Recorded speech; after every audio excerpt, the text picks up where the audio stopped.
Good morning. Good morning. Good morning, sir. Good Good morning, morning. sir. Good Good morning. morning, sir. Good morning. Good morning, sir. Good Good morning. morning, sir. Good morning, sir. Good morning. Good morning, sir. Good morning.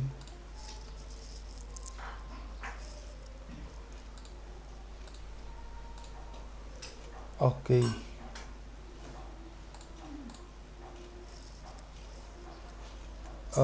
तर कालच्या सेशनमध्ये आपण बघितलं होतं कल के session में हमने देखा था कि L S project loan origination system ये स्टार्ट होता है लोन क्विक डेटा एंट्री से लेकर डिसबर्समेंट तक. तो हमने एक एप्लीकेशन बनाया है लेंडर के लिए. लेंडर क्या करता है, कोई भी बोरोवर जब आता है उनके पास लोन के लिए अप्लाई करने के लिए, तो सबसे पहले क्विक इन्फॉर्मेशन ली जाती है, क्विक डेटा एंट्री होती है. क्विक डेटा एंट्री में क्विक इन्फॉर्मेशन ली जाती है, जैसे कि name address, loan amount, tenure, asset details.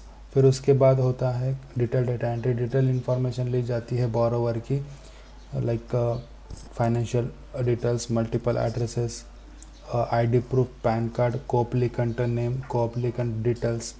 फिर एक बार उनकी डिटेल्स आ गई, फिर हम क्रॉस चेक करते वो बोरोवर है वो एग्जिस्टिंग है या नहीं. वो क्रॉस चेक करने का काम हम डीडुप से करते. डी डुप्लीकेट अगर सेम बैंक में हमको क्रॉस चेक करना है वो बोरोवर एग्जिस्टिंग है या नहीं, तो हम डीडुप इंटरफेस का यूज़ करते हैं. पॉसिडेक्स में हम अदर बैंक्स में वो एग्जिस्टिंग है, वो अदर बैंक में उसका लोन चल रहा है या नहीं, वो क्रॉस चेक करने का काम हम पॉसिडेक्स में करते हैं.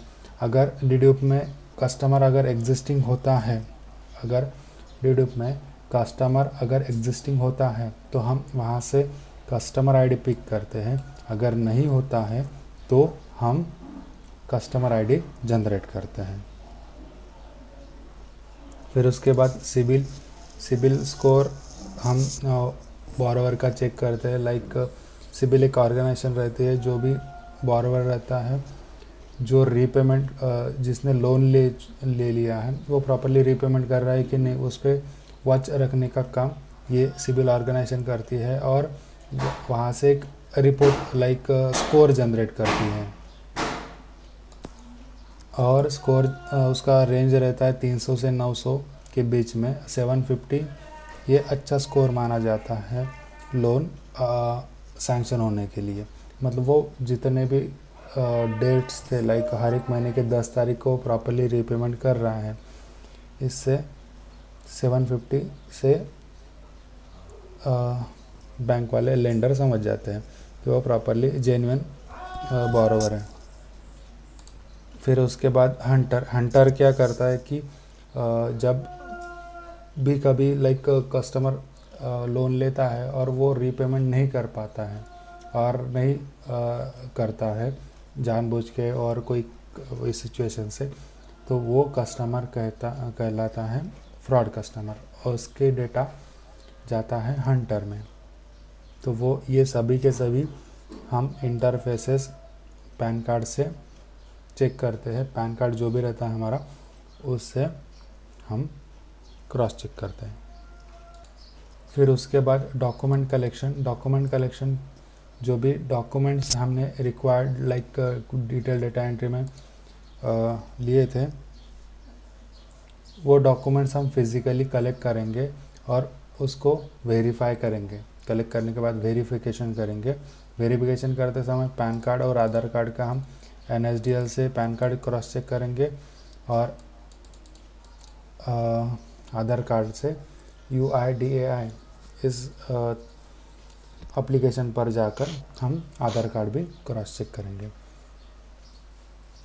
फिर आता है फील्ड इन्वेस्टिगेशन. एक एजेंट रहता है, एक एक्सटर्नल एजेंसी रहती है. हर एक एरिया के वाइज एक एजेंट डिसाइड किया जाता है. वो जाकर फील्ड का इन्वेस्टिगेट करता है, और जो भी बोरोवर ने इंफॉर्मेशन प्रोवाइड की है वो क्रॉस चेक करता है कि वही जो एड्रेस है वो बोरोवर का है कि नहीं, जो अमाउंट जो भी वैल्यू बताई है वो प्रॉपरली वैल्यू है या नहीं, वो क्रॉस चेक करने का काम फील्ड इन्वेस्टिगेशन करता है। और एक फॉर्म फिल करके बैंक को सबमिट करता है, मतलब रिपोर्ट जनरेट करता है और रिपोर्ट सबमिट करता है बैंक को। एक बार अंडर राइटर के पास सभी के लाइक मल्टीपल रिपोर्ट्स आ गए हैं तो उसके बेसिस पर वो अंडर राइटर डिसाइड करता है लोन कैन बी सैंक्शन और रिजेक्टेड। अब बैंक के पास डिड्यूब का रिपोर्ट हो गया, डॉक्यूमेंट्स का रिपोर्ट हो गया, फील्ड इन्वेस्टिगेशन का रिपोर्ट हो गया, सिविल का रिपोर्ट आ गया, हंटर का रिपोर्ट्स आ गए। इस सभी के सभी रिपोर्ट्स कलेक्ट किए जाते एक रिपोर्ट में जिसका नाम है कैम रिपोर्ट। कैम रिपोर्ट मतलब क्रेडिट अप्रूवल मेमोरेंडम। फिर इसके बाद पीडॉक जो होता है, पीडॉक में रीपेमेंट का शेड्यूलिंग किया जाता है, रीपेमेंट का शेड्यूलिंग किया जाता है। रीपेमेंट जो भी डेट है बोरोवर को जो डेट चाहिए उस डेट के हिसाब से वो जनरेट किया जाता है, कितना ईएमआई हर मंथली उसको रीपे करना है उसके बारे में पूरी डिटेल दी जाती है। अगर उसके ऊपर अगर बोरोवर एग्री होता है तो बोरोवर से post dated cheque 10 post dated cheque sign करके मांगे जाते हैं, बैंक को सबमिट करने पड़ते हैं। और सबसे पहले जो पहले दिन ईएमआई हम पे करते हैं, जिस दिन डिसबर्समेंट होता है उस दिन, तो उसको हम कहते हैं प्री ईएमआई। फिर उसके बाद होता है डिसबर्समेंट। डिसबर्समेंट वो 2 टाइप्स के होते हैं, फुल और पार्शियल। फुल मतलब जितनी अमाउंट बताइए उतनी पूरी की पूरी पे करना है, पूरी की पूरी अमाउंट बोरोवर के अकाउंट में भेजना है। अदरवाइज़ पार्शियली अमाउंट रहता है जो आधी आधी करके वो बोरोवर के अकाउंट में भेजी जाती है। फिर भेजते टाइम कौन कौन से मोड रहते हैं, जैसे कि cash, cheque, DD, RTGS, NFT, IMPS, UPI. इस मोड के ये मोड है, ये मोड के लाइक या मोड च्या हिशोबाने पेमेंट केलं जातं। एक बार पेमेंट हो गया, एक बार डिसबर्समेंट हो गया, लोन अमाउंट ट्रांसफ़र हो गई, उस लोन अमाउंट ट्रांसफ़र होते समय एक लैन नंबर जनरेट होगा, लोन अकाउंट नंबर। वो लोन अकाउंट नंबर जनरेट होता है कस्टमर आईडी के अंडर, तो वो डिस्प्ले होता है कि कौन सा लोन चल रहा है, लोन अकाउंट नंबर। तो लोन ओरिजिनेशन सिस्टम स्टार्ट होता है बेसिक डिटेल से लेकर डिसबर्समेंट तक, ये पूरी प्रोसेस आती है लोन ओरिजिनेशन सिस्टम में। क्लियर है? Yes sir. उसके बाद आता है लोन ओरिजिनेशन सिस्टम, उसके बाद आता है loan management system. Loan management system कहाँ से शुरू होता है और कहाँ तक ख़त्म होता है? जब भी डिसबर्समेंट होता है, डिसबर्समेंट से लेकर रीपेमेंट तक, ओके, रीपेमेंट तक जो भी प्रोसेस आती है वो लोन मैनेजमेंट सिस्टम। अब लोन मैनेजमेंट सिस्टम में हमको जस्ट इन्फॉर्मेशन है और हमारा पूरा का पूरा एक्सपीरियंस है लोन ओरिजिनेशन सिस्टम में। ओके, 90% हमने लोन ओरिजिनेशन सिस्टम में काम किया है और 10% हमने लोन मैनेजमेंट सिस्टम में काम किया है। ठीक है, अब कंसिडर करो कि लोन अब जो बोरोवर है उसको लोन अमाउंट ट्रांसफ़र हो गई है, 20 लाख का जो लोन उसने अप्लाई किया था वो सैंक्शन हो गया है, उसके अकाउंट में आईएमपीएस और आरटीजीएस के थ्रू पैसे ट्रांसफ़र हो चुके हैं 7 साल के लिए। वो रेडी भी हो चुका है लाइक रीपेमेंट करने के लिए। हर एक महीने के 10 तारीख को उसने फ्लोटर आरओआई लिया है, उस हिसाब से ईएमआई भी वैरी करता है। ओके, जिस महीने में आरओआई कम, जिस साल में आरओआई ज़्यादा रहेगा उस साल में ईएमआई ज़्यादा गिरेगा, जिस साल में आरओआई कम रहेगा, रेट ऑफ इंटरेस्ट कम रहेगा, तो उस टाइम में ईएमआई कम रहेगा। सिंपल सी। तो अब कंसिडर करते हैं कि लोन ओरिजिनेशन सिस्टम में डिसबर्समेंट हो चुका है और बोरोवर के अकाउंट में पैसे आ गए हैं। अब बोरोवर रीपेमेंट के प्रोसेस में लग गया है। तो इस टाइम में होता क्या है कि कुछ कंडीशंस है, like loan amount, loan disburse हो गया है 20 लाख का, ओके, और टेन्योर है, टेन्योर मतलब ड्यूरेशन, कब तक वो रीपेमेंट करता रहेगा। टोटल उसको लाइक 7 लाख का लोन है, ओके, सॉरी 7 साल के लिए उसने लोन लिया है, 20 लाख का लोन है, लोन डिसबर्स हो गया है 20 लाख का और टेन्योर है 7 साल का। अब कंसिडर करो 3 साल में उसने 8 लाख रीपेमेंट कर लिए हैं,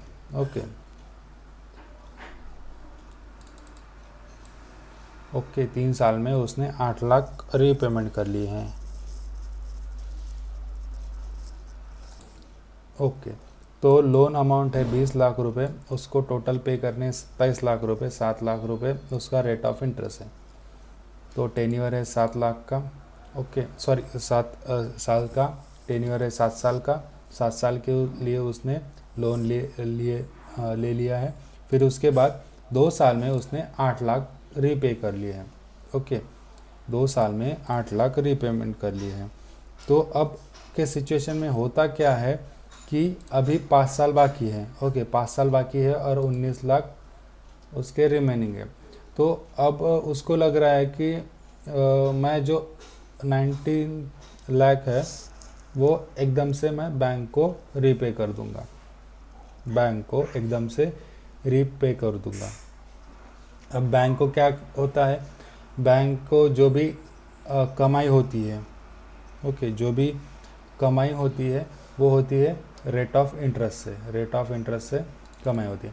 तो अब इस सिचुएशन में क्या होगा कि अगर बोरोवर ने एकदम से पूरे के पूरे अमाउंट भर दिए तो रेट ऑफ इंटरेस्ट जो 5 साल में मिलने वाला था वो नहीं मिलेगा अभी बैंक को, ओके, लेंडर को जो रेट ऑफ इंटरेस्ट है वो एकदम से नहीं मिलने वाला, उसको पैसे वो पूरे मिलकर कुछ मतलब नहीं ना, उसको क्या है, उसमें रेट ऑफ इंटरेस्ट चाहिए।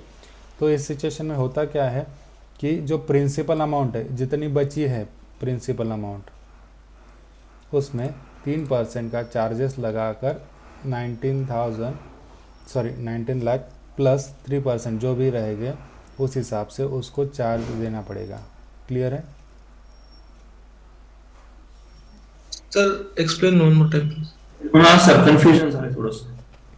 20 लाख का लोन है, ओके, 20 लाख का लोन है और उसमें टेन्योर कितना लगा है उसको, सॉरी टेन्योर उसका था 7 साल का, और रेट ऑफ इंटरेस्ट कितना लगा था उसमें, कल हमने देखा था 20 लाख पर 7 लाख रुपये लगा 7 था। लाख रुपये लगा 7 लाख. था, ओके, म्हणजे टोटल झाले 27 लाख, त्याच्यातले हो. दोन त्यांनी 2 वर्षात 8 लाख रीपे केलेले आहे, 2 साल में 8 लाख रीपे कर ले, अभी बचे हैं 5 साल, ओके, 5 साल में उसको 19 लाख पे करने हैं। बट उसके पास जो बोरोवर है उसके पास एकदम से पैसा आ गया, लॉटरी लग गई, केबीसी में उसका करोड़पति बन गया है। तो वो कहता है कि जो भी लोन अमाउंट है, जितनी बची है लोन अमाउंट, मैं एकदम से रीपे कर दूंगा, मैं एकदम से क्लोज कर दूंगा, मेरा जो लोन चल रहा है वो एकदम से क्लोज कर दूंगा, ठीक है। तो उसके लिए क्या होता है कि जब भी बोरोवर एकदम से रीपे करता है तो लेंडर को, मतलब बैंक को जो लाइक प्रॉफिट हो रहा है वो कहाँ से हो रहा है, तो रेट ऑफ इंटरेस्ट से हो रहा है। अब रेट ऑफ इंटरेस्ट यहाँ पर कम हो जाएगा, अब ये हमने 5 साल के लिए निकाला था, अब 2 साल के लिए निकालना पड़ेगा हमको, ओके। रेट ऑफ इंटरेस्ट, एक मिनट,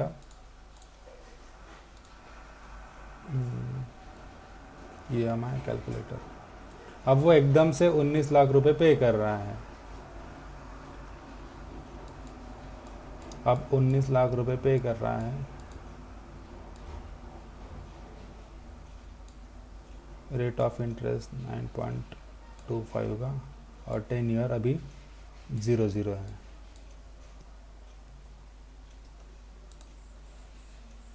तो उसको EMI अभी लोन टोटल इंटरेस्ट लगने वाला है 96। ओके, जहाँ पर 7 लाख रुपए लगने वाला था वहाँ पर रेट ऑफ इंटरेस्ट कितने लगने वाला है, तो 96। क्लियर है? समजत आहे का? येस सर, येस सर, हे फोरक्लोजर म्हणतात ना याला. हाँ, प्री क्लोजर फोर क्लोजर पण म्हणतात. फिर अभी 8 लाख, 20 लाख में से 8 लाख 12.880. ओके, एवढं त्याला रिपे करायचं आहे. ओके, इस हिसाब से उसको इतना रिपेमेंट करना है 12 लाख.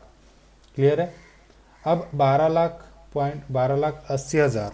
ओके, 12,80,000 90,000 जो भी है अमाउंट, 12,90,000, तो उस पर 3% चार्जेस लगने वाले. अब 7 लाख जो थे, जो रेट ऑफ इंटरेस्ट से कमाई कर रहे थे, मतलब रेट ऑफ इंटरेस्ट से जो बैंक कमाई कर रही थी, तो उसको वो प्रॉफिट नहीं हो गया, हो रहा है अभी.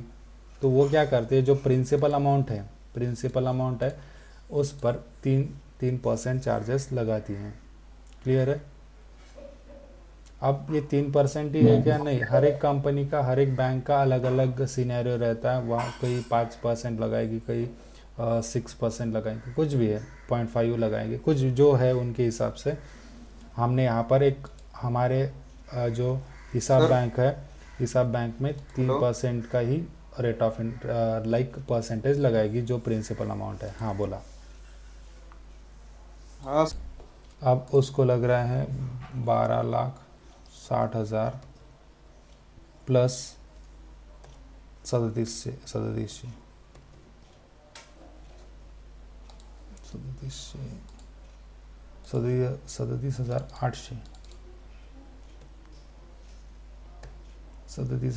जी का अमाउंट है. जो भी अमाउंट है उस हिसाब से अभी उसको वन टाइम पे करना है. ओके, तो इस सिचुएशन में होता क्या है, जो भी हमने शेड्यूलिंग किया था तो ये पूरा डिस्टर्ब हो जाएगा. ओके, पूरा डिस्टर्ब हो जाएगा.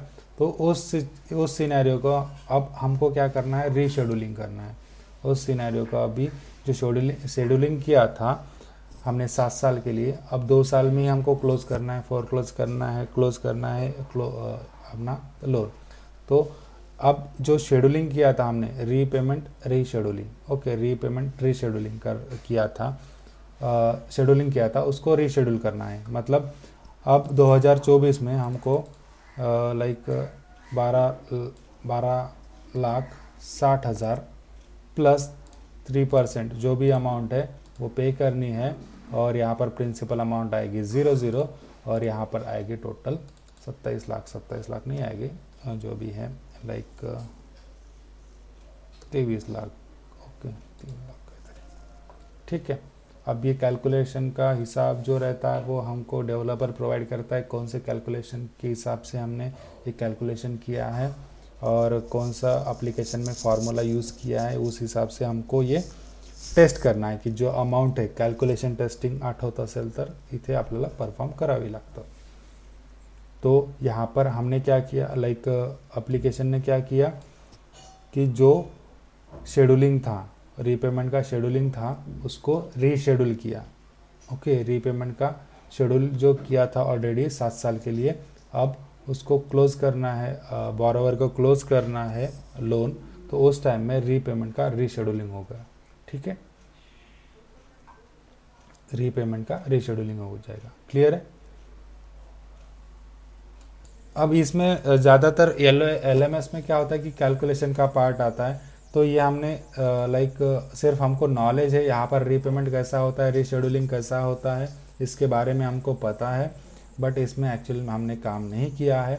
हमने काम किया है लोन ओरिजिनेशन सिस्टम में. ओके, तो यहाँ पर कुछ अलग अलग नाम थे, टेन्यूअर वगैरह, तो हम धीरे धीरे आगे और देखेंगे. तो यहाँ तक क्लियर है loan origination system? Yes sir, clear है. Yes sir. यहाँ पर हमने लिखा है कि FinnOne Neo. ओके, अब हर एक बैंकिंग के प्रोजेक्ट एक एप्लीकेशन में बनाए जाते हैं. हर एक बैंकिंग के प्रोजेक्ट एप्लीकेशन में बनाए जाते हैं, जिसका नाम है फिन1, फिनैकल और न्यूजन करके है कोई। ऐसे बहुत सारे फिन1, फिन1 न्यू, फिनैकल, न्यूजन, ऐसे बहुत सारे टाइप्स के एप्लीकेशन होते हैं जो कि बैंक वाले यूज़ करते हैं। ओके, बैंक वाले यूज़ करते हैं। तो क्यों यूज़ करते हैं कि ये फ्लेक्सिबिलिटी प्रोवाइड करते हैं, रीपेमेंट का लाइक उसमें फैसिलिटी प्रोवाइड करती है। मेन मतलब सिक्योर्ड रहता है ये एप्लीकेशन। तो ये एप्लीकेशन के अंदर ही LOS के लोन के प्रोजेक्ट, बैंकिंग के प्रोजेक्ट बनाए जाते हैं।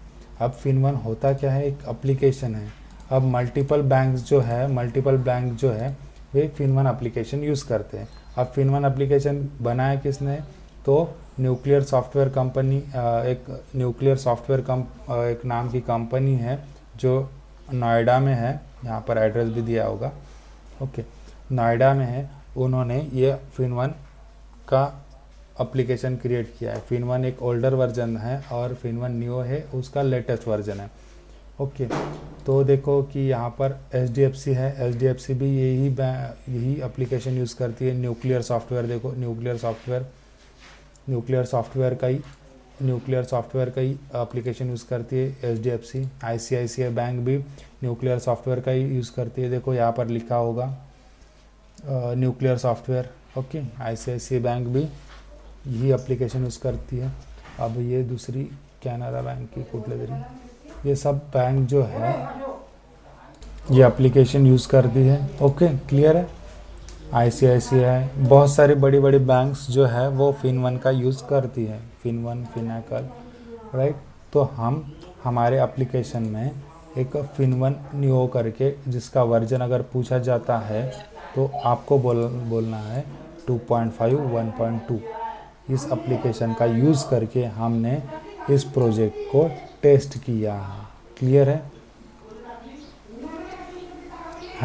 तो उसके बाद आता है, हम यहाँ पर जंप करेंगे। तो वैसे ही हमको यहाँ पर जैसे कि हमने देखा है कि loan origination system basic detail से लेकर डिसबर्समेंट तक ये पूरी प्रोसेस आती है लोन ओरिजिनेशन सिस्टम में। और लोन मैनेजमेंट सिस्टम डिसबर्समेंट से लेकर रीपेमेंट तक ये पूरी प्रोसेस आती है LMS में। LMS का लॉन्ग फॉर्म है loan management system, LOS, loan origination system, जहाँ से लोन ओरिजिन होता है, शुरुआत होती है। तो यहाँ पर एक एप्लीकेशन है, जैसे कि फिन1 हमने लिया है, फिन1 न्यू। यहाँ पर यूज़र ID पासवर्ड डालना है आपको। ओके, जो भी बैंक से यहाँ पर आपको लाइक लॉगिन करना है, यूज़र ID पासवर्ड जो भी बैंक की तरफ से, लाइक हमको बैंक की तरफ से नहीं बट हमारे ऑर्गेनाइजेशन की तरफ से जो भी हमको लॉगिन ID क्रेडेंशियल्स प्रोवाइड होते हैं उसके हिसाब से हमको यहाँ पर लॉगिन करना है। लॉगिन करने के बाद हम एंटर होते हैं लोन ओरिजिनेशन सिस्टम में। ओके, यहाँ से हम लोन ओरिजिनेशन सिस्टम में एंटर होते हैं। देखो यहाँ पर आपको प्रोजेक्ट देखने को मिलेगा। ओके, प्रोजेक्ट देखने के बाद आपको कुछ लाइक जैसे कि एक एप्लीकेशन है, हर एक बैंक का अलग अलग एप्लीकेशन रहेगा बट फ्लो सेम रहेगा। ओके, इंटरफेस अलग रहेगा। इंटरफेस मतलब जो भी हमको देखना है, जो भी हमको विजुअलाइज हो रहा है उसको हम मतलब UI कहेंगे, उस चीज़ को हम UI करेंगे। तो तुम्हाला मे बी दिसत असेल इथे वरती बघा, थोडंसं इथे झूम नाही होणार तर तुम्ही मोबाईलला झूम करू सकता। तो ऊपर में आप देख सकते हो बेसिक डिटेल्स, देख पा रहे हो basic details. Yes, sir. Yes, sir. खूप छोटा आहे ते दिसणार नाही, ते थोडंसं झूम करावं लागेल तुम्हाला। बेसिक डिटेल्स है, कोअप्लिकंट डिटेल्स है, उसके बाद कोलेट्रल डिटेल्स है, GST डिटेल्स है, क्रेडिट रिव्यू डिटेल्स है और चेक डॉक्यूमेंट्स, ऐसे अलग अलग छोटे छोटे सब मॉड्यूल्स है जो कि आते हैं डिटेल डेटा एंट्री में। ठीक है। अब UI हर एक बैंक का अलग अलग रहेगा। अब आपको ये ध्यान में रखना है कि ये जो एप्लीकेशन है, ओके, ये जो एप्लीकेशन है ये एंड यूज़र, जो बैंक का एंड यूज़र है, कस्टमर है जो है, वो यूज़ नहीं करने वाला है। ये जो एप्लीकेशन है वो बैंक के एम्प्लॉय यूज़ करने वाले हैं, राइट। लाइक मॉड्यूल के सब मॉड्यूल हैं वो हमको दिखाई दे रहे हैं कि डिटेल, बेसिक डिटेल्स, कोअप्लिकेंट डिटेल्स उसके बाद कोलैटरल, जीएसटी, उसके बाद रिकमेंडेड चेक, और एक हर एक अलग अलग होता है। बट हमने अभी और भी देखा है कि एग्जैक्टली हमने जो अभी तक फ्लो पढ़ा है, तो फ्लो हमारे एप्लीकेशन में कहाँ कहाँ डिस्प्ले हो रहा है, ठीक आहे। जो हमने तीन घंटाचा जो पिक्चर आहे तो 5 मिनिटात आपल्याला एक्सप्लेन करायचा तर आपल्याला और भी सांगावं लागेल। सेम वैसे ही हमने किया है। तो अभी एक अंदाज़ा आ रहा है कि क्या ये एप्लीकेशन में क्या चल रहा है, ये हमने क्या एक्सप्लेन किया है। Yes sir, yes sir. Yes sir. ठीक है, देखो हम एक बार फिर से यहाँ पर एक्सप्लेन करने की कोशिश करते हैं कि एग्जैक्टली होता क्या है। कि in our organisation we are using a FinnOne application, FinnOne Neo. In this FinnOne application we are working on loan origination system. In the loan origination, so taking the basic detail to the disbursement, all this process comes under the loan origination system. So here we are taking the basic detail of the borrower, like our first module is quick data entry. Here we are taking the basic detail of the borrower, like name, address, loan amount, tenure, asset details. The next module is detailed data entry. In this module we are taking the base like detailed information about the borrower, like multiple financial details, multiple addresses, ID proof. In the ID proof we are taking the base PAN card, Aadhaar card. Also we are taking the information about the co-applicant details. Once we are getting all the information about the borrower, we cross check this the borrower is existing or not with the help of dedupe application. We have a PAN card number. With the help of PAN card number we cross check customer is duplicated or not, or existing or not in the dedupe in same bank. For other bank we are cross check we are using POSIDEX for like existing or not, customer is existing or not. If customer is existing, so we are directly pick the customer ID. If customer is new, so we need to generate a customer ID. Once done, then we cross check CIBIL score of the borrower. The range of the CIBIL score is 300 to 900. 750 is the good CIBIL score in the India. Then Hunter, here we also cross check borrower is fraud or not with the help of PAN card number. If in Hunter, if record is matching, so here we are considering like customer is fraud, otherwise customer is genuine. The next module is document collection. Here all the documents will be collected and verified, like PAN card number, PAN card we are cross check or verified with the help of any NSDL. If NSDL successful message is occur, so that time PAN card is valid, otherwise invalid PAN card number is message is occur. Also same way we are cross check the Aadhaar card with the help of UIDAI. Then a field investigation, then underwriter, PDOC आणि disbursement, हे असं explain करत जायचं. ठीक आहे, clear आहे. Yes sir, clear है. Yes, sir. Yes sir. और एक चीज़ होती है कि ये क्विक डेटा एंट्री और डिटेल डेटा एंट्री कौन करता है. तो quick data entry, detail data entry करता है DSA, direct sale agent. Okay, direct sale agent, जो सेल एजेंट रहता है वो ओके ये क्विक डेटा एंट्री और डिटेल डेटा एंट्री पिक करता है. फिर उसके बाद इन पूरे प्रोसेस में लाइक लोन ओरिजिनेशन सिस्टम में कौन कौन लोग इन्वॉल्व रहते हैं, कौन कौन से पीपल इन्वॉल्व रहते हैं. जैसे कि बोरोवर रहेगा, डायरेक्ट सेल एजेंट रहेगा, क्रेडिट रिपोर्टर रहेगा. ओके, आरओ मतलब regional officer, field investigation, field FI agent, underwriter और ऑपरेशंस करने वाला कोई तो भी बंदा रहेगा, मैनेजर वगैरह. ओके, वो सब लोग यहाँ पर इन्वॉल्व रहते हैं. Clear.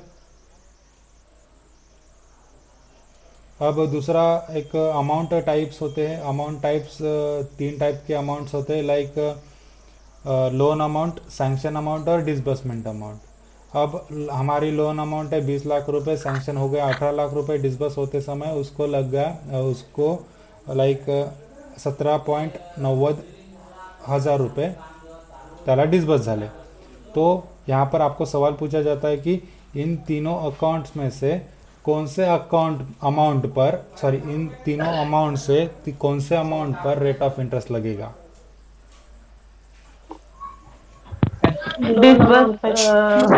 Disbursement. Sanctioning sanction amount पे sanction amount okay great. Sanction अमाउंटवर रेट ऑफ इंटरेस्ट लागेल का बरं? कारण ती 10,000 वन टाइमच फी असणार आहे 10,000 कुठं आली? Disburse वर लागेल सर. हा डिसबसच्या वेळची डिसबर्समेंटवर ती डिसबर्स एकदाच लागणार आहे म्हणून सेशन अमाउंट वरती इंटरेस्ट लागेल हा नाही सर, डिस्बर्स वर लागेल इंटरेस्ट. नाही डिसबर्सवर नहीं। सैंक्शनवर लगना है।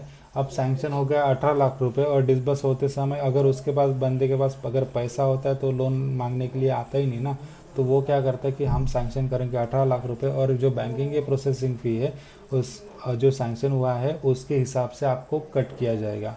ओके 18 लाख रुपये सँक्शन झाले, 10,000 रुपये कट होऊन तुम्हाला येईल 17,90,000 रुपये तुमच्या अकाउंटला ट्रान्सफर होईल। Clear? Yes sir Yes sir. Okay एक वेव होता है, वेव मतलब स्किप, स्किप करना, कौन सी प्रोसेस स्किप की जाती है ये हम आगे देखेंगे। फिर उसके बाद आता है कि ठीक है आता तुम्हाला एक विचार आला असेल ना कि exactly upon rate of interest भी दिया है। रेट ऑफ इंटरेस्ट के दो टाइप्स होते हैं, फ्लोटिंग और fix. NSDL national security depository limited, NACH आता है national auto clearing housing society. अब इसमें से हमको क्या क्या पता है वो हम देख लेते हैं। जैसे कि कैम पता है हमको, ठीक है, इसको स्किप करेंगे। सिबिल पता है, इसको स्किप करेंगे। लाइक EMI पता है, इसको स्किप करेंगे। ROI पता है, इसको स्किप करेंगे। NSDL पैन कार्ड के लिए यूज़ होता है, ये इसको स्किप करेंगे। नैच और ECS नहीं पता है, वो हम आगे देखेंगे। क्लियर?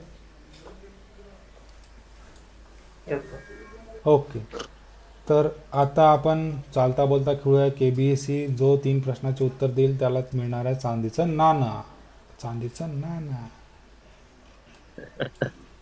ओके तो आपका पहला सवाल है, tell me the flow of LOS। Okay जो पहला सवाल है उसका आपको जवाब देना है यहाँ से लेकर। ओके FIN1 एप्लीकेशन में हम काम करते हैं, उसमें प्रोजेक्ट हमारा LOS है, उसमें इसके एक इंट्रो देना है। लाइक क्विक डेटा एंट्री से लेकर डिसबर्समेंट तक की पूरी प्रोसेस आती है लोन ओरिजिनेशन सिस्टम में। There are different types of model like quick data entry, detail data entry, document collection, field investigation, underwriter, pre doc और डिसबर्समेंट। फिर इसको एक एक्सप्लेन करना है। ये हो गया हमारा पहले सवाल का जवाब। दूसरा सवाल, if borrower wants to loan 8 lakh रुपए। ओके वो एक बॉरोवर है, उसको 8 लाख रुपए का लोन चाहिए और उसका कोलेट्रल है, उसका जो घर की वैल्यू है, जो कोलेट्रल रखने वाला है, मॉर्गेज रखने वाला है, उसकी वैल्यू है 5 लाख रुपए। तो लोन सैंक्शन होगा क्या रिजेक्ट होगा? रिजेक्ट होगा सर। शाबाश। सैंक्शन होगा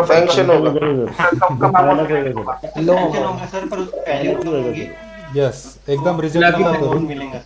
यस एकदम रिजेक्ट नाही करायचं, त्याची लोन अमाउंट जी आहे कमी होईल।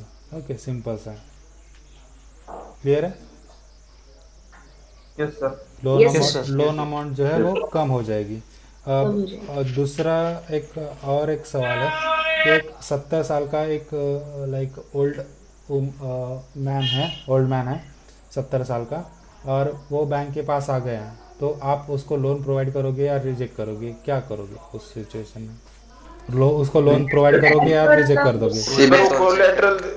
कोलेटरल वैल्यू है तो उसको दे देंगे ना सर, क्योंकि सर त्याची ऍसेट व्हॅल्यू चेक करणार आपण, त्या किती ऍसेट आहे ऍसेट व्हॅल्यू चेक करणार। यस त्याची प्रॉपर्टी चेक करणार सर। येस हा महत्त्वाचा मुद्दा आहे, त्याची प्रॉपर्टी बिहाइंड द सीन। आता काही मागच्या एका क्लासमध्ये मी विचारलं होतं की फिर आपका तीसरा सवाल है, तीसरा प्रश्न है, what is CIBIL? Civil is organization who can check the Credit score. Who can check Borrower properly pay the yes amount yes Borrower history. cross check by CIBIL. yes yes yes तुमचं एक आय सी आय सी किंवा एच डी एफ सीमध्ये account आहे आणि saving account आहे, तशामधून saving अकाउंटमधून bank कशी profit कमवेल? ते आपल्या अकाउंट मधले मनी ते दुसऱ्यांना लोनच्या स्वरूपात देते, त्याच्यावर इंटरेस्ट जास्त घेऊन Yes. आपल्याला कमी प्रमाणात इंटरेस्ट देते. Yes yes yes right, clear. सगळ्यांना कळालं? Yes, sir. yes sir. जो भी हम हे अजून टॉपिक बघू आपण समोर. त्याच्यानंतर चेकर मेकर कन्सेप्ट होती क्या आहे चेकर मेकर? सर ऍक्च्युली ते काल सरांनी सांगितलंय बट मला तरी एवढं क्लिअर नाही झालेलं. नाही समजलंय सर सर. ते नाही समजलं, कोणालाच नाही समजलेलं चेकर मेकर. म्हणजे एक ऑथराइज मेकर चेकर आणि TCS में मैं काम कर रहा हूँ, लाइक हमारे टेस्टिंग में लाइक 10,000 लोग हैं, तो 10,000 लोगों की सैलरी करना है. ओके 10,000 लोगों की सैलरी करना है जो कि टेस्टिंग में है, तो एट ए टाइम सैलरी होती है. तो अब यहाँ पर प्रोसेस क्या आती है कि बल्क पेमेंट रहता है एक कंसेप्ट. वहाँ पर क्या होता है कि एक एक्सेल शीट रहती है, एक्सेल शीट में पूरा डेटा जो भी है लाइक एम्प्लॉय का नाम, एम्प्लॉय का अकाउंट नंबर, एम्प्लॉय का IFSC कोड, एम्प्लॉय ID, ये पूरी की पूरी डिटेल्स, और उसके बाद सैलरी, पूरी की पूरी डिटेल्स एक्सेल शीट में प्रोवाइड की जाती है. फिर अब 10,000 लोगों की एक्सेल शीट में डेटा प्रोवाइड है. ओके कितनी छुट्टियाँ ली उस हिसाब से उसको पेमेंट दिया जाता है. ठीक है, 10,000 लोगों का डेटा एक एक्सेल शीट में है, वो मैंने एक्सेल शीट अपलोड कर ली है हमारे ॲप्लिकेशन में, राईट. ॲप्लिकेशन में जसं की इंटरनेट बँकिंगचं आहे, त्याच्यात बल्क अपडेट म्हणून एक बल्क अपलोड म्हणून एक कन्सेप्ट असतं, त्यात आपण अपलोड करायची, मग ती प्रोसेस होते. मग प्रोसेस होते समय वो जिस बंदे ने वो फाइल क्रिएट की, ओके जिस बंदे ने फाइल क्रिएट की और अपलोड की, वो होता है मेकर, और वो फाइल प्रोसेस होने के बाद डायरेक्टली पेमेंट नहीं होता, तो वो जाएगी आगे सीनियर लाइक जो बाबू रहेल क्लर्क रहेल त्याच्याजवळ. ओके वो एक बार फिर से वेरीफाई करेगा, फिर एक बार HR के पास जाएगी, फिर मैनेजर के पास नहीं, HR के पास जाएगी, सीनियर HR के पास जाएगी. फाइनल एक जो मेन व्यक्ती राहील, जो क्लर्क राहील किंवा कोण ऑथराइज पर्सन राहील, तो जेव्हा एकदा व्हेरीफाय करेल. आता हे जो मीडिएटर थे, मधातले लोक थे, हे कोण झाले, चेक करत झाले. हे काय करत होते, चेक करत होते. जे काही डेटा आलेला आहे उनके अप्रूव के सिवा वो आगे नहीं जाएगा. समझ में आ रहा है? जब ये चेकर कंसेप्ट आगे जाएगी, फाइनल जब चेकर आएगा, वो जब अप्रूव करेगा, तब जाके ये पेमेंट सभी के अकाउंट में ट्रांसफ़र हो जाएगा. मतलब अगर मैं अकेला बंदा रिस्पॉन्सिबल रहता, अगर मेरी गलती से किसी बंदे को सैलरी हो गई, ज़्यादा सैलरी हो गई और कम सैलरी हो गई, कोई मिसिंग रह गया, तो इसको रिस्पॉन्सिबल पर्सन मैं अकेला रहूँगा. अगर मैं 10,000 लोगों की सैलरी करता हूँ तो ये जब सैलरी होती है तो ये मल्टीपल टाइम से चेक होती है. तो चेक होते समय एप्लीकेशन में ये फैसिलिटी प्रोवाइड की जाती है. मैं जब प्रोसेस करूँगा तो ये एप्लीकेशन जो एप्लीकेशन है वो पर्टिकुलर रिस्पेक्टिव बंदे के पास जाएगा, वो क्रॉस चेक करेगा, वो अप्रूव करेगा, फिर आगे जाएगा, फिर फाइनल होकर सभी के अकाउंट्स में पेमेंट जमा हो जाएगी. क्लियर है? मेकर चेकर Yes, कन्सेप्ट कळालं थोडंफार? Yes sir. क्लिअरिटी आली का एक्झॅक्टली काय चाललेलं आहे? Yes sir. Sir checker maker bank साईडला पण असतात का, की फक्त बॉरोवरच्या साईडला असतात? बॉरोवरच्या साईडला म्हणजे लेंडर साईडला असतात की हॅलो, जिथे पेमेंटचा इश्यू आला तिथे 10 वेळा चेक होणारच आहे या गोष्टी, म्हणजे बँकिंग साईडलाच येणार, बॉरोवर साईडला कशाला येणार?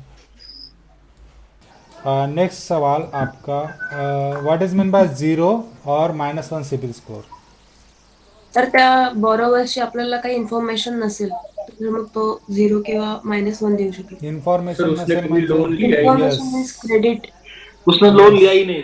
Yes yes, no credit history, उसको नो हम credit history. Okay, no history, उसको हम कहेंगे 0 और minus CIBIL score, -1 CIBIL score, ठीक है। उसके बाद RTGS, NEFT, IMPS या UPI या चारमधला डिफरन्स करून ठेवायचा. मिनिमम लिमिट किती आहे ते बघून घ्यायची. 2 लाख रुपये मिनिमम लिमिट 2 आहे त्याची. lakhs. ठीक है। उसके बाद 10,000 ओके, 1 लाखाचा लोन है, एक लाख का लोन है। एक बंदे को, एक बॉरोवर को 1 लाख का लोन चाहिए एक दिन के लिए, उसके ऊपर 5% रेट ऑफ इंटरेस्ट लगना रहा है, तो उस हिसाब से एक दिन का EMI कितना होगा? सर 1 मंथ का ही लगेगा वो ना, फा- उसको वो- फिक्स लिया 5,000 नाही. 1,05,000 सर। हा. नाही, इंटरेस्ट फक्त इंटरेस्ट वर नाही, 1 लाखावर 5 लागेल. EMI किती लागेल? EMI सर 3,500 लागेल सर। अरे 1 लाख रुपये घ्यायचे एका दिवसासाठी? तर EMI तो उद्यासाठी एका दिवसासाठी भरणार आहे, तर तो पूर्ण 100% भरून टाकेल ना. 1,05,000 सर. अच्छा एका दिवसाचा आहे, ओके। एका 1,05,000. 1,05,000 रुपये EMI लागेल सर. राईट. कोणतं ॲप्लिकेशन यूज करता आपल्या FinOne Neo. FinOne Neo. फिनॉन Neo. FinOne नाही, FinOne Neo, FinOne Neo. Okay. FinOne Neo. Okay. Pin What is difference between Hunter and NSDL? Hunter is to There detect is interface for cross check the fraud Fraud customer. Yes. or for fraud borrow, NSDL is Yes. for PAN. and NSDL for Any- valid PAN card. Verify the verify PAN card. Pan card. Valid PAN card. Yes. What is internal and external deduct? Sir, internal dedupe within the branch and external dedupe external the branch मतलब Yes. Pune Posidex.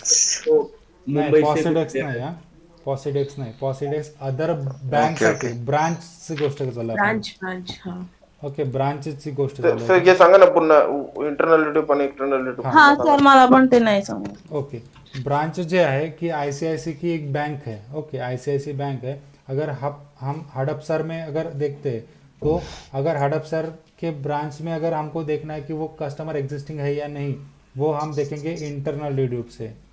But वही मुझे हिंजेवाड़ी के branch में देखना है हड़पसर से, तो मैं एक्सटर्नल डिड्यूप का यूज़ करूँगा, ठीक है। सेम ब्रांच, सेम एक बैंक। चीज ऐड होगी, अगर हमारा अकाउंट अगर हड़पसर बैंक में ही है और हम हड़पसर बैंक में ही गए लोन लेने के लिए तो इंटरनल डिड्यूप चेक होगा, और अगर सेम बैंक है बट हड़पसर के अलावा हम बानेर से लोन ले रहे तो एक्सटर्नल डिड्यूप चेक होगा। क्लियर है? Okay okay. Okay, Yes, sir. What is हो. ROI rate of interest? Rate of interest. हा, हे मजेशीर आहे. कोणकोणते डिफेक्ट फाउंड केले आतापर्यंत?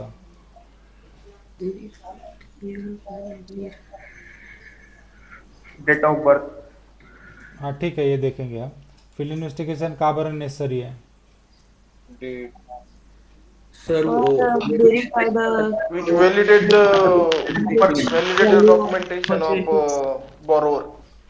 Yes. On real time. Property existing आहे की नाही ते करायसाठी. Okay. What is whatever asset details you gave at the time of document collection, it is present or not. yes. Okay. Co-applicant detail, co-applicant के roles क्या है? Sir, it is one time of cooperate म्हणजे guarantor ना.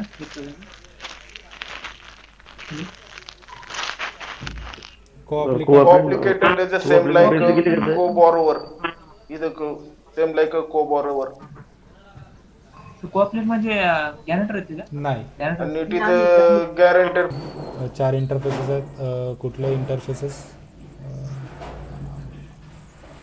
dedupe, डिड्यूप, पॉसिडेक्स, Hunter आणि Postgres, CIBIL. Sibyl आणि Hunter.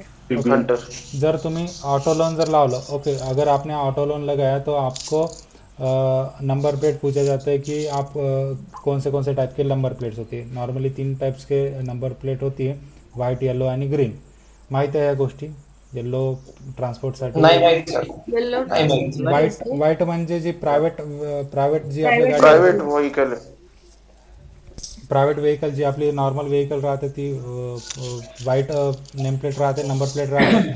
Yellow म्हणजे ट्रान्सपोर्टसाठी आणि green म्हणजे इलेक्ट्रिक व्हेकल. इलेक्ट्रिक. ओके. आता एक महत्त्वाचा डेविएशन्स. डेविएशन्स म्हणजे काय? डेविएशंस मतलब क्या होता है कि अगर बैंक के नॉर्म्स के नुसार, ओके, बँकच्या रूल्सच्या नुसार जर एखादी गोष्ट घडली नाही, अब कंसिडर करते यहाँ पर कि बैंक को लाइक चाहिए 10 blank cheque, okay, post dated check चाहिए बोरोवर से, बट बोरोवर के पास अभी फ़िलहाल 3 ही ये है ब्लैंक, क्या म्हणते, पोस्ट डेटेड चेक, 7 नहीं है. तो उस टाइम में लोन क्या होगा, डायरेक्टली रिजेक्ट होगा क्या? नाही, थोडासा वेट करेल, त्या गोष्टीला म्हणेल डेव्हिएशन्स. तर जे 7 जे चेक उरले आहेत त्याला जाईल डेव्हिएशन्समध्ये. क्लियर? अभी डायरेक्टली रिजेक्ट नहीं करेंगे, हम बाद में सोचेंगे. अभी आपके पास नहीं है ना, ठीक है, उसको साइड में रखो, वो हम डेविएशंस में डालते हैं. फिर आगे अगर ये पहली कंडीशन, अगर दूसरी कंडीशन में अगर फील्ड इन्वेस्टिगेशन उसने बताया कि हाँ ठीक है माझं घर है, बट उस फील्ड इन्वेस्टिगेशन में पता चला कि वो तो पार्टनरशिप में काम कर रहा है और वो पार्टनरशिप उसकी ख़त्म हो रही है. ओके, उसने नाम के लिए फील्ड शॉप का नाम दिया था, बट उसका जो बैंक बैलेंस था वो अच्छा है. तो ये जो फील्ड इन्वेस्टिगेशन जो निगेटिव गया है वो जाएगा डेविएशन्स में. क्लियर आहे? म्हणजे याच्यावरून डिसाईड नाही होणार की डायरेक्टली रिजेक्ट करायचा का, loan amount directly loan reject करायचा का याच्यावरून डिसाईड नाही, नंतर डिसाईड करू. बट सध्यासाठी आपण हे डेव्हिएशन्समध्ये ठेवू. जर याला ऑप्शनल जर काही मिळालं तर आपण याला पुढे प्रोसेस करू, अदरवाईज मग रिजेक्ट करू. क्लियर आहे? Deviations. Yes sir. Yes sir. फिर उसके बाद रिस्ट्रक्चर और रिकंस्ट्रक्ट होता क्या है, रिकंस्ट्रक्ट और रिस्ट्रक्चर्ड. ठीक है, ये थोड्या वेळाने पाहू. मॉर्गेज क्या होता है, मोरिटोरियम क्या होता है, मोरिटोरियम.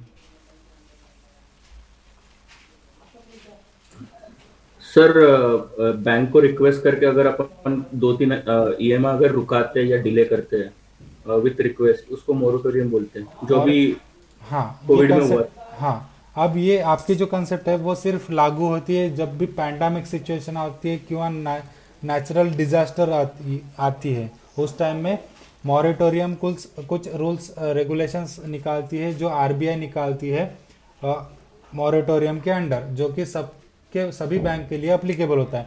जैसे कि pandemic situation, okay, pandemic situation और इमरजेंसी सिचुएशन और नॅचरल डिझास्टर. इस सिच्युएशन में अब पिछले साल कुछ तरी जसं की आता जळगावला वगैरे किंवा मग चिपळूणला वगैरे मागे हे झालं होतं, फ्लोड आला होता. ओके, तर अशा सिच्युएशनला काय झालं होतं की त्यांचे पूर्ण घरात पाणी गेलं होतं, की त्यांचे सध्या म्हणजे प्रॉब्लेम चाललेलं होतं.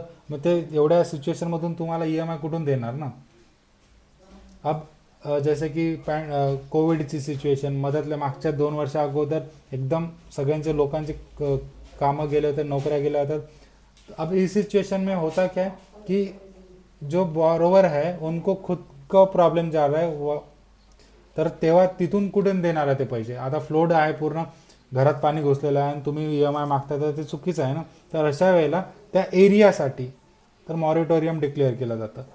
मग अब मॉरिटोरियम में क्या होता है कि 3-4 महीने के लिए, 4-6 महीने के लिए, समजा 6 महिन्यासाठी, तो जर ते जर रिकवर नाही होऊ शकले, त्यांचं काम वगैरे नाही झालं प्रॉपरली, ओके, तो 6 महीने का जो EMI है वो आगे ढकल जाता है, म्हणजे समोर ढकलून दिला जाता. ओके, आगे पोस्टपोन किया जाता है. उस 6 महीने में आपको EMI पे नहीं करना है. अगर कोई बैंक आती है तो आप उस पर लीगल एक्शन ले सकते हो. ओके, क्लिअर आहे मॉरिटोरियम. काही लीगल याच्यात काही टाईप्स आहेत, 4-5 टाईप्स आहेत, ते तुम्ही एक्सप्लोअर करू शकता. सध्या एक मॉरिटोरियमची कन्सेप्ट एवढीच आहे. त्याच्यानंतर रिस्ट्रक्चर्ड आपको पूछते हैं, रिस्ट्रक्चर्ड और रिकन्स्ट्रक्ट होता क्या है. रिकन्स्ट्रक्ट और रिस्ट्रक्चर्ड, देखो अब हमने यहाँ पर रीशेड्यूलिंग देखा था, बट रिस्ट्रक्चर्ड क्या होता है कि आप किसी सिचुएशन में रिस्ट्रक्चर्ड के बारे में देख रहे हैं. किसी सिचुएशन में अगर बंदे को उसका EMI 32,432 रुपये।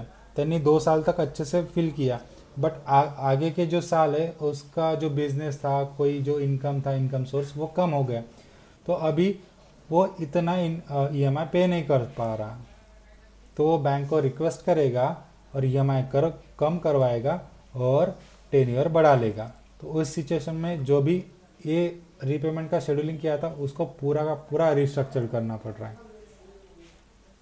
यहाँ पर वो बोल रहा है की 32,432 रुपये नाही तर मी 12,000 समथिंग काहीतरी रिपे करू शकतो। मग अशा वेळेला टेन्युअर वाढून जाईल आणि याचं 12,000 जे काही आहे ते पे केलं जाईल। ठीक आहे, हे झालं रिस्ट्रक्चर्ड। Yes sir. अब रिकन्स्ट्रक्ट में क्या होता है कि जो भी पैंडमिक सिचुएशन में आए थे वो चीज़, तो ये जो EMI है वो आगे समोर पाठवलं जाईल। ओके, इकडे पाठवलं जाईल। क्लिअर? मग या सिच्युएशनमध्ये तुम्हाला काहीच फील करायचं नाही। ओके, इस सिचुएशन में कुछ भी पे करना नहीं है और बैंक को इंटीमेशन दिया जाता है कि इस सिचुएशन में किसी बोरोवर से आपको रीपेमेंट लेना नहीं है, EMI लेना नहीं है। क्लियर? Yes sir. रिकन्स्ट्रक्ट और रिस्ट्रक्चर्ड। उसके बाद आता है ECS। ECS क्या होता है कि ऑटो डेबिट। ऑटो डेबिट मतलब हमने अगर कभी LIC किंवा मग काही इन्शुरन्स वगैरे काढला तर आपल्या FD वगैरे तर ऑटो डेबिट होतं। जर आता मी सॅलरीमधून माझं जर हेल्थ इन्शुरन्स काढलं तर ते काय होतं की प्रत्येक महिन्याला 10,000चं जर मी हेल्थ इन्शुरन्स काढलं किंवा काही जर 10,000ची FD काढली तर ऑटो डेबिट होतं, ते ऑटोमॅटिक कटतात पैसे। किंवा मग सेम कंडिशन आहे की मला प्रत्येक महिन्यात 32,432 रुपये भरायचे आहे, मी प्रत्येक महिन्यात मी कॅश नाही भरू शकत, तर माझं सॅलरीमधून अकाउंटमधून पैसे कटले पाहिजे, तर त्या गोष्टीला आपण म्हणू ECS। Okay, electronic clearing services, और उसको ही कहते हैं, अभी एडवांस नाम चेंज हो गया उसका, NACH कहते हैं, national auto clearing house. Okay, जो ऑटो डेबिट होता है। अब इसमें 2 टाइप्स आते हैं, एक स्टैंडिंग इंस्ट्रक्शन और NACH और ECS। ओके, अब ECS जो है वो NACH जो है वो ECS का एडवांस वर्जन है। अभी उसको NACH कहा जाता है, ECS को ही, वो ऑटो डेबिट होता है। और एक स्टैंडिंग इंस्ट्रक्शन रहता है, standing instruction for same bank. अगर मैंने लोन ले लिया है SBI से और मेरा अकाउंट भी SBI में है, तो SBI टू SBI जो पैसे ऑटो डेबिट हो रहे हैं तो उसको कहेंगे हम स्टैंडिंग इंस्ट्रक्शन। वो होता है स्टैंडिंग इंस्ट्रक्शन के द्वारा, अगर मेरा अकाउंट, मैंने लोन लिया है SBI में और मेरा अकाउंट है HDFC में, HDFC से SBI में जो लोन मुझे पैसे कट होता था ऑटो डेबिट, तो वो आता है NACH में फॉर अदर बैंक्स। क्लियर है? NACH और स्टैंडिंग इंस्ट्रक्शन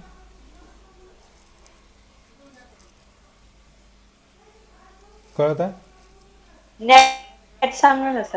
NACH काही नाही, हे पण ऑटो डेबिटच आहे। पहिले ECS म्हणायचे त्याला, आता NACH म्हणतात। इसका ॲडव्हान्स व्हर्जन असं म्हणू शकतो, ECSलाच NACH। For other branch transaction कसं होतं सर?